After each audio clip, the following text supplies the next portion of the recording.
Bonjour et bienvenue à votre émission sportive régionale Sport 9 Laval.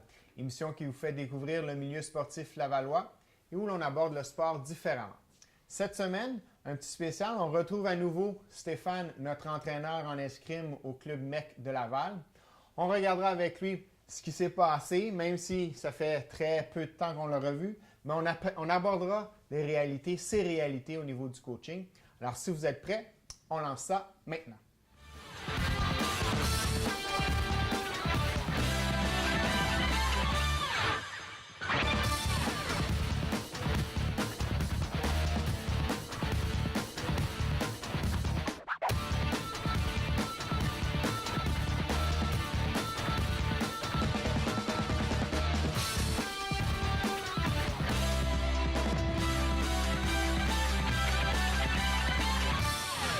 Bonjour, chers collègues, experts, bonjour, bienvenue. Stéphane, je te remercie d'avoir pris la relève. Les réalités sportives font des fois que les athlètes, Anna Louisa, compétition, blessure, des fois, on n'est pas disponible nécessairement pour être parmi nous au niveau du studio. Donc, je te remercie d'être avec nous cette semaine, collé 2 semaines à la suite.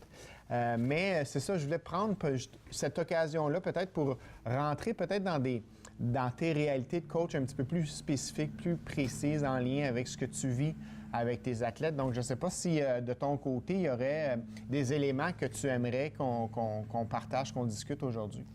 Bien, c'est sûr que nous, en tant qu'entraîneurs, bon, on a des formations sur un peu tous les volets, tu sais, de la nutrition, la préparation physique, la préparation mentale et tout ça. Mais c'est sûr qu'à un moment donné, on doit délaisser ces sphères-là parce que, bon, on veut que notre athlète nous voit comme coach et non comme quelqu'un qui va faire de la nutrition, de la préparation physique, de la préparation mentale puis de la physiothérapie. Fait que tu sais, c'est ça aussi. Mais le but, c'est quand est-ce qu'on intègre des gens comme vous dans notre équipe de support aux athlètes? Et puis, qu'est-ce qu'on doit intégrer en premier aussi? Qu'est-ce qui est le plus profitable à la base pour des athlètes d'un niveau provincial? Sur quoi je dois travailler avec eux? Qu'est-ce que je dois délaisser, moi, en tant qu'entraîneur, en premier lieu? Puis bon, continuer quelques autres parties.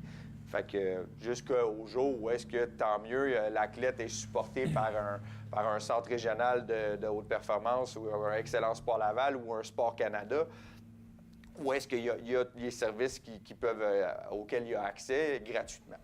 Fait que c'est un peu ça le challenge. Et comme j'ai dit, c'est ça. Quand les jeunes font partie de ces centres-là, avec Sport Canada, qui sont brevetés, bon, ils ont certains services gratuits. Mais comment tu l'incorpores dans un club et qu'on sait très bien que malheureusement, c'est pas gratuit. Fait que c'est...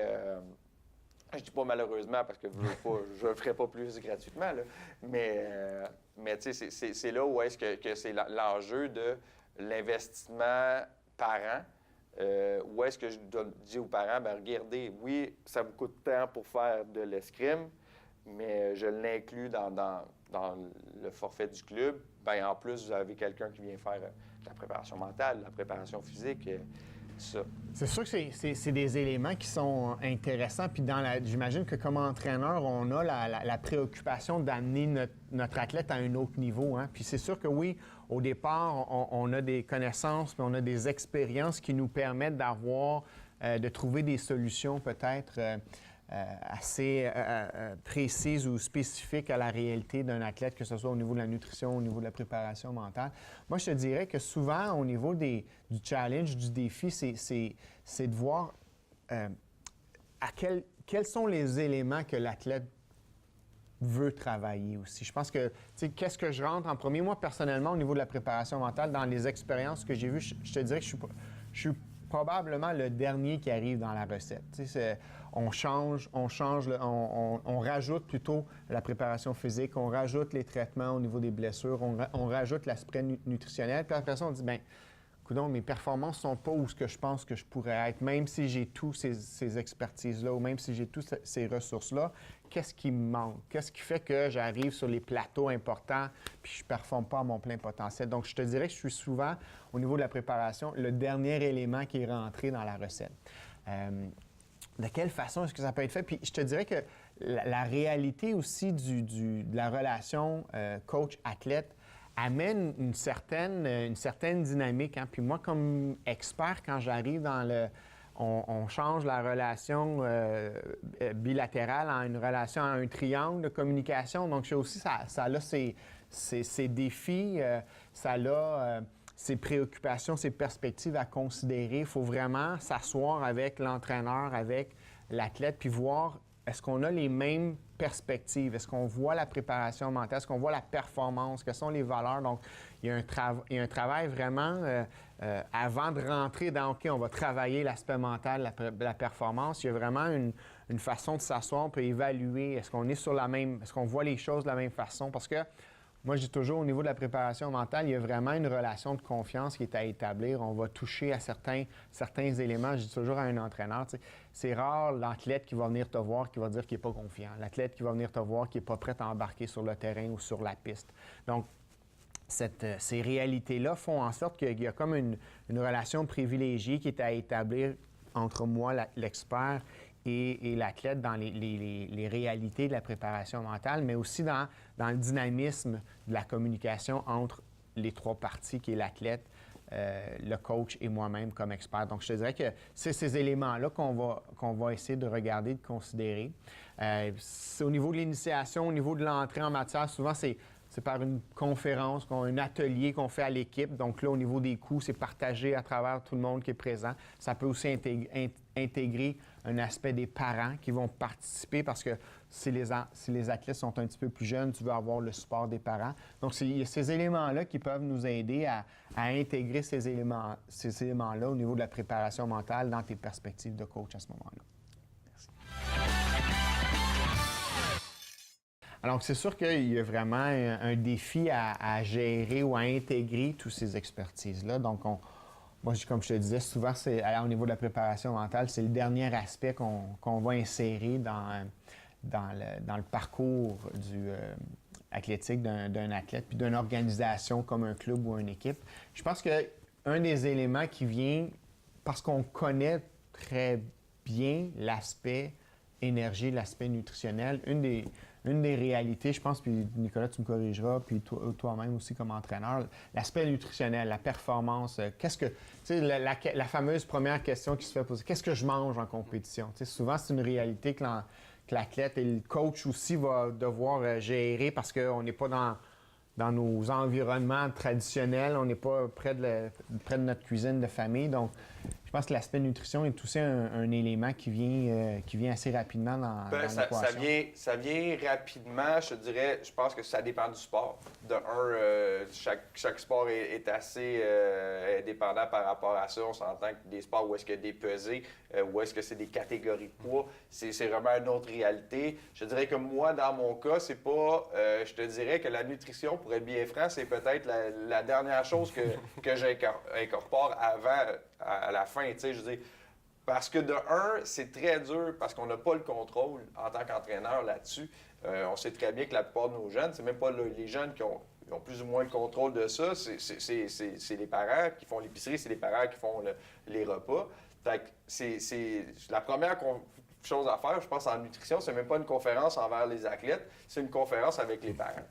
Puis c'est ce que j'essaie de faire un peu, de leur dire rapidement, d'incorporer, on a un programme où est-ce qu'on fait venir une nutritionniste une fois pour l'année, puis elle donne une conférence, tu sais.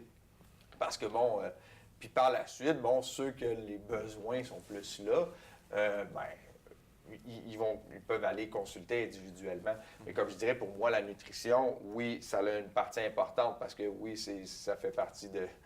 Si tu ne manges pas correctement, je veux pas, tes performances vont avoir des répercussions aussi, mais c'est vraiment pas là où est-ce qu'on met l'aspect. Mais c'est intéressant parce que tu me fais penser, j'ai déjà discuté avec Jean Perron, puis du temps qu'il était coach au Canadien, c'est ce qu'il avait mentionné, c'est que les gars, même au niveau professionnel, les gars étaient, on recule dans les années 80, là, mais ils n'étaient pas conscientisés à l'aspect nutritionnel. La première conférence, c'est les blondes. Il a invité les blondes des joueurs, puis parce qu'ils savaient très bien que c'était eux qui étaient à la maison. Donc, quand tu parles des parents qui prennent la relève, je pense que, Nicolas, ça doit être des réalités que que tu connais ou justement de voir à ce que l'environnement soit sollicité par rapport aux réalités de la nutrition? En effet, Stéphane a mentionné une triste réalité. Souvent, la nutrition, on n'est pas dans les premiers alors qu'on devrait être dès le départ.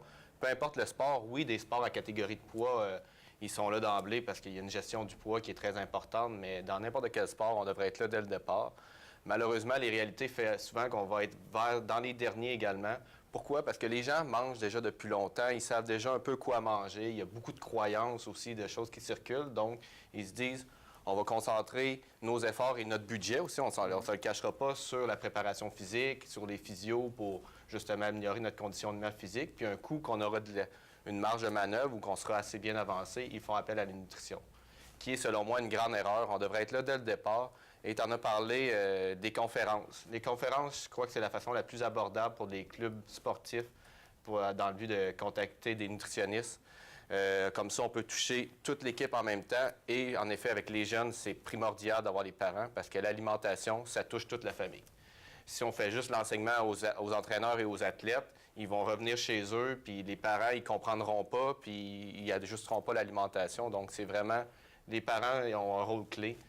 Et quand on les implique, c'est beaucoup plus facile avec eux, avec des jeunes athlètes, d'avoir des changements au niveau de leur alimentation. C'est ça, je pense que les résultats aussi sont reliés à l'implication familiale ou genre à l'ajustement des croyances ou à la modification des croyances par rapport à la nutrition. Donc, c'est sûr que on peut avoir une approche un petit peu plus, peut-être un petit peu plus nutrition sportive pour la performance, mais à la base, ça prend aussi un encadrement, ça prend aussi l'environnement familial qui va être sensibilisé, sollicité dans cette nouvelle approche-là. Donc, c'est sûr que ça reste une stratégie qui est importante de pouvoir intégrer les parents ou les entraîneurs aussi dans cette démarche-là. Exactement. Puis souvent, moi, quand je donne des conférences, quand c'est avec un nouveau groupe, ça va être alimentation de base, les sources d'énergie, les sources de protéines, mais aussi croyances, mythes.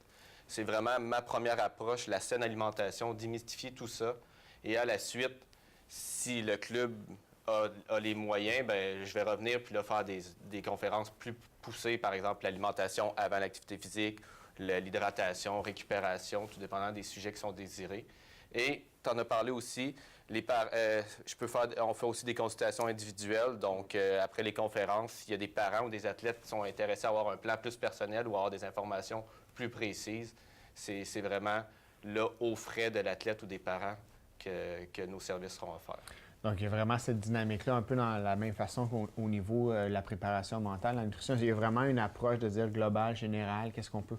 Puis c'est intéressant ce que tu mentionnes par rapport aux croyances ou par rapport aux mythes ou par rapport... C'est vrai que la nutrition, l'alimentation fait partie de notre vie depuis toujours. Fait que c'est sûr que on peut avoir peut-être moins voir l'intérêt à aller chercher un petit peu plus d'informations spécifiques ou de déboulonner certaines de nos croyances ou certains de nos mythes. Fait que c'est peut-être un élément qui est intéressant à considérer, de voir à ce que ça soit justement intégré plus rapidement, plus facilement dans l'environnement du club, de l'athlète, mais aussi dans l'environnement familial pour que l'impact soit plus soutenu, soit plus important, puis qu'à ce moment-là, ça devienne une nouvelle façon de faire les choses, puis que ça s'intègre plus facilement à long terme au niveau du développement athlétique et personnel de l'athlète. Je pense que c'est vraiment dans cette approche-là, dans cette perspective-là qu'on peut regarder ça.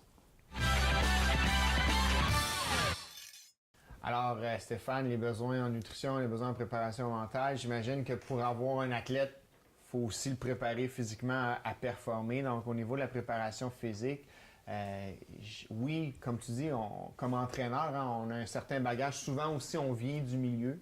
On a pratiqué le sport à différents niveaux, donc on a une certaine connaissance, ou comme on parlait aussi au niveau de la nutrition, par rapport à qu'est-ce que j'ai fait comme entraînement, qu'est-ce qui m'a été donné comme information. Donc j'imagine que c'est au niveau de la préparation physique, c'est des éléments qui vont être que tu vas avoir avec toi, que ton bagage va te servir comme entraîneur.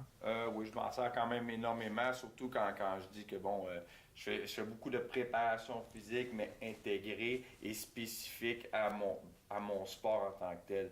C'est sûr que je fais de la préparation physique générale, on en fait en début de saison.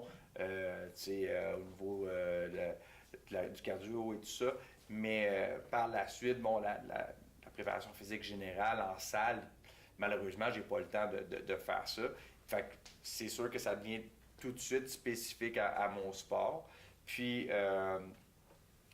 veux pas, au départ, c'est ce qui est important. Malheureusement, je veux dire, il faut que mon jeune apprenne à faire son sport, puis qu'il y ait un volume dans son sport qui se développe dans le sport. Puis par la suite, ben, je dois incorporer, oui, dans une autre optique, de la préparation physique dans un autre volet. Mais tu sais, je veux dire, souvent, l'important, c'est quoi? Est-ce que je skip un entraînement de mon sport pour y dire, ben, va faire de la préparation physique quand je sais que j'ai besoin de ce volume-là d'entraînement de son sport. Puis le physique, ben, tu sais, jusqu'à un certain point, on l'incorpore dans l'entraînement. Fait que c'est là où est-ce que c'est quand que je dois faire le transfert et puis dire, ben, regarde, ce qu'on fait présentement en salle n'est plus assez pour ce qu'on a de besoin pour les performances. T'sais. Dans cette perspective-là, Marie, comment justement, comme entraîneur, comment est-ce qu'on se positionne à se dire, OK, bien là, il faut aller chercher peut-être un plus gros volume, une plus grosse intensité au niveau vraiment de la préparation physique? Je pense qu'il y a deux indices qui apparaissent pour te donner le signe que la préparation physique a besoin d'être augmentée. Bien, la première, c'est les blessures. Et la deuxième, c'est quand tu vois clairement que les capacités physiques développées de l'athlète sont plus suffisantes pour progresser d'un point de vue tactique et technique aussi. Donc, je pense que c'est les deux éléments clés. Si toi, de ton côté, tu disais tout à l'heure que les blessures, c'était pas nécessairement un enjeu que tu avais vécu beaucoup avec tes athlètes, probablement que l'encadrement que tu fais dans le spécifique à l'entraînement est suffisant pour les besoins. Ou je suis chanceux. Oui, c'est ça, exactement. Et puis, l'autre option, c'est de faire la consultation aussi, comme on a fait l'émission précédente, c'est-à-dire de répondre à des questions spécifiques de l'entraîneur, à dire, ben là, j'ai besoin d'idées pour telle chose ou je ne sais pas comment le développer. Fait qu'à ce moment-là, c'est peut-être plus une consultation que moi, par exemple, je ferais avec toi pour t'aider à ta planification ou à élaborer des méthodes d'entraînement. Donc, ça, c'est une façon de faire. C'est sûr aussi, je vais travailler beaucoup avec des groupes d'athlètes, donc d'un même sport, qui viennent ensemble me voir. Donc, on fait des entraînements groupés. À ce moment-là, ben, le taux horaire est partagé, donc ça devient plus abordable. Et cette façon-là est faite vraiment à l'extérieur de l'entraînement, donc c'est de manière autonome que l'athlète participe ou non au programme. Donc, c'est une base volontaire, donc ça dépend vraiment de l'engagement de l'athlète. C'est sûr que moi, personnellement, je travaille beaucoup avec l'autonomisation de l'athlète, le rendre vraiment responsable de sa préparation physique parce qu'il va voir aussi les gains qu'il va obtenir dans son entraînement versus l'investissement de temps qu'il va mettre en préparation physique. Ça n'a pas besoin d'être compliqué de faire la préparation physique. Ça peut être à la maison avec des ballons, des élastiques, des poids. Ça peut être intégré à l'horaire quotidien quand on a identifié des choses à travailler. Ça devient la responsabilité de l'athlète de dire, ben si je veux m'améliorer dans mon sport, il y a ça qui est important. Donc, l'éducation de l'entraîneur devient aussi important là-dedans. Et évidemment, il faut que le discours soit cohérent entre le préparateur physique, les parents et l'entraîneur pour encourager l'athlète à être autonome.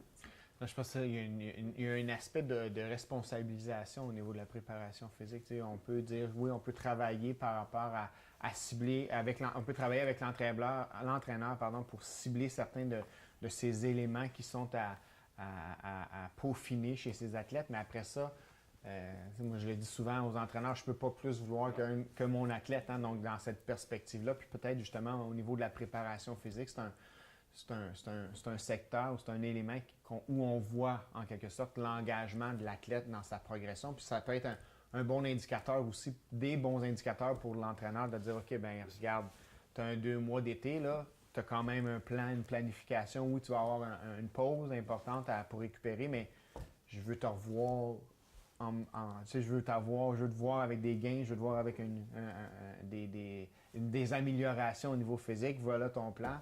Fait que ça va être des bonnes indications, j'imagine. C'est encore plus vrai que, disons, en nutrition ou, mettons, en physio, que l'athlète doit s'investir. S'il n'est pas prêt à faire les efforts, je suis désolée, mais les exercices, je ne les ferai pas à sa place. C'est là où est-ce qu'on voit que l'athlète est prêt à passer à l'autre niveau. Tu sais, je dis, quand l'athlète vient vers toi et te demande, regarde, j'ai besoin de plus, je veux faire plus. Et tout ça, c'est moi, comme je dis, je suis pas le style d'entraîneur qui va pousser les athlètes vers des compétitions internationales, à faire plus que qu'est-ce qu'on fait dans une salle. Mais si ça devient de eux, je suis le premier à dire, OK, ben on va faire ça, ça, ça et ça. Parce que bon, c'est une réalité malheureusement d'aujourd'hui. L'investissement de temps des jeunes n'est pas la même que là, même comme quand j'ai commencé à entraîner. Tu sais, je veux dire, quand j'ai commencé à entraîner, faire de la compétition, ça allait de soi. Tu t'inscrivais dans un club d'escrime, ben le volet compétitif, ça allait de soi. Tu n'allais pas faire de l'escrime pour juste faire de l'escrime pour le fun. C'est comme si je m'inscris au hockey, puis je te dis, ben OK, on va juste pratiquer, tu n'auras jamais de game. Ben, je pense pas qu'il y a beaucoup de monde qui s'inscrirait au hockey. Mais maintenant, c'est une réalité qu'on a, nous, dans différents sports, le judo, l'escrime, la gymnastique. Il y a beaucoup de monde, des entraîneurs, que je parle aussi que le volet récréatif, où est-ce qu'il n'y a aucune introduction à la compétition, il y en a beaucoup qui font ça juste pour leur plaisir. Là. Donc, c'est sûrement, comme on disait, un aspect important justement pour évaluer ou jauger l'engagement et l'intérêt de l'athlète au niveau de sa préparation physique. C'est probablement un des éléments qui va nous indiquer ces aspects-là. Alors, on voit justement l'intérêt, du moins, tant chez un entraîneur que chez les experts, à avoir une approche globale, générale. Puis il ne faut certainement pas oublier la réalité du sport où on a des blessures, où on a peut-être des interventions aussi, donc qui vont amener à avoir une expertise plus au niveau de la réhabilitation, plus au niveau du traitement des blessures. J'imagine que, bon, tu disais tantôt peut-être que j'ai été chanceux dans mes athlètes où j'ai pas nécessairement eu trop d'interventions. Mais j'imagine que c'est quand même, ça reste une préoccupation pour un entraîneur. Oui, ça reste une préoccupation. La plus grande préoccupation, c'est de trouver la personne. De trouver la personne qu'on peut avoir confiance, d'envoyer notre athlète vers cette personne-là pour les soins qu'il a besoin, puis d'avoir une interaction avec cette personne-là. C'est là notre grosse game en tant que coach, c'est de trouver la personne ressource adéquate. Puis je parle en physiothérapie, là, mais pour tout. Je veux dire, notre job, c'est d'aller trouver une personne adéquate, pas juste par rapport à ses compétences et ses diplômes, mais selon l'interaction qu'on peut avoir avec cette personne-là et l'approche pour que son approche ressemble à nous, à ce qu'on est en tant qu'entraîneur. Puis c'est pas parce qu'il est là, tant mieux, c'est Thierry, mais je veux dire, moi, dans mon autre cadre de vie, dans mon emploi, tous les athlètes, je les réfère à Thierry. Parce que j'ai eu que une première fois, c'est une chance. On s'entend, tu trouves l'intervenant, tu dis, hey, OK, on va essayer. Puis là, paf, on est chanceux, puis on n'a que des bons commentaires. Fait que, veux pas, la plupart des athlètes de mon autre travail, ben, je les envoie directement à Thierry. Puis j'ai que des bons commentaires. Puis tu sais, c'est la même chose avec les autres intervenants avec qui je travaille. Tu sais, je travaille avec eux parce que j'ai que des bons commentaires puis que j'ai un suivi facile à faire avec eux. Fait que c'est là le gros de la job, je trouve, de trouver la bonne personne qui va faire le bon suivi. Tu sais, moi, j'ai une phrase que je dis, il n'y a pas nécessairement de mauvais entraîneurs ou de mauvais parents. Il y a vraiment juste un mauvais match. Puis c'est la perspective, que ce soit au niveau de la physio ou au niveau des autres expertises, c'est de trouver justement le bon match, le bon fit entre justement mes valeurs comme coach puis l'approche de l'expert. Donc c'est sûr qu'au niveau, je pense qu'il y a une relation particulière aussi avec l'athlète qui est blessé, le retour à la compétition, ces choses-là, ces éléments-là, c'est des éléments, Thierry, que dans cette relation-là que tu as à établir, oui, avec l'athlète que tu traites, mais avec l'entraîneur que tu dois justement transmettre les informations, c'est des éléments qui sont importants à considérer. C'est sûr que c'est très, très important, d'autant plus quand on parle d'équipe ou de programme sportif sur Excellence Sport Laval ou de club, par exemple d'escrime dans ton cas, parce que oui, un athlète individuel va pouvoir se trouver un physio, si ça ne marche pas trop, on peut changer à ce moment-là. Mais quand on parle en termes d'équipe, où Stéphane doit gérer plusieurs athlètes à ce moment-là de plusieurs sports différents, vaut mieux être prêt d'avance, savoir où je vais envoyer mon athlète, que ce soit en préparation physique, nutrition, préparation mentale, d'où je vais m'aligner, au lieu d'attendre de bon, mais j'ai besoin de physio aujourd'hui, oh, qu'est-ce que je fais? J'ai une compétition dans 3 jours. Si déjà d'emblée on a une personne ressource, ça part déjà mieux. Et à partir de là, il peut déjà avoir un suivi de base de fait avec les athlètes aussi. Là, c'est sûr qu'en escrime, l'athlète va aller voir le physio quand il est blessé. Mais si on parle de sports comme le football, le hockey, où souvent ils vont avoir un physio sur le terrain, il peut y avoir des tests pré-saison qui peuvent être effectués. Là, on entend souvent parler de commotion. Il faut savoir un peu ce qui se passe un peu avant aussi pour pouvoir mieux traiter par la suite pour retourner plus rapidement au jeu. Ça dépend aussi du sport avec lequel on fait affaire, où là, on peut avoir un suivi déjà pendant la saison, avant. Quelque chose de préétabli. C'est ça, avant qu'il y ait des blessures, s'il y en a. On ne le souhaite pas, c'est sûr, mais c'est déjà plus facile d'avoir un chemin déjà de préparé. Quand la blessure arrive, bon, ben je sais où je m'en vais. Il peut être vu dans les jours qui suivent, puis la compétition, on peut penser à y aller quand même sans se dire, bon, ben je me suis blessé lundi, j'ai une compétition vendredi, je pars en Floride. C'est ça qui est important dans ce domaine-là. Surtout, tu sais, je veux dire, que j'ai pas un préparateur mental demain matin, OK, je vais l'avoir la semaine prochaine. Mais en physiothérapie, l'important, c'est d'en avoir besoin là. Tu sais, je veux dire, c'est un service que tu as besoin immédiatement après la blessure. Tout ça, à part quand c'est des traitements de prévention.